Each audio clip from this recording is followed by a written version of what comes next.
When Daniel moved into the old boarding house, the landlady warned him about the mirror in his room. It was a tall, antique thing bolted to the wall, its surface mottled with dark spots that looked like mold beneath the glass. "It doesn't like being covered," she told him flatly when he tried to throw a sheet over it. He laughed it off. Old people love their superstitions. For the first week, nothing happened. Then he started noticing little differences. When he looked in the mirror in the mornings, his reflection would be a split second too slow.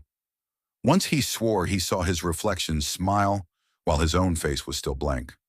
Sleep became difficult. At night he'd catch faint movements in the glass, a shadow shifting behind him, a flicker of someone standing just over his shoulder. He told himself it was his imagination, fueled by the house's creaks and drafts. One night, after waking to the sound of faint scratching, he opened his eyes and froze.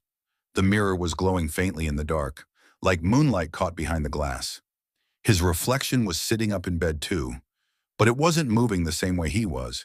Instead, it tilted its head slowly, unnaturally, like a bird studying prey. Terrified, Daniel reached for the lamp. His reflection didn't.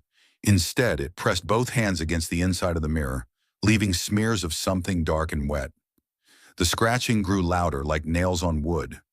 He backed against the wall, staring as the reflection began to push harder, its body straining against the glass as if it were trying to crawl through.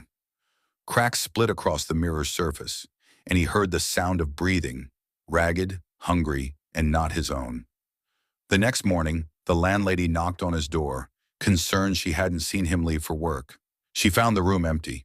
The bed was made. The only thing out of place was the mirror, perfectly intact and polished. When she glanced into it, her reflection smiled a second too late.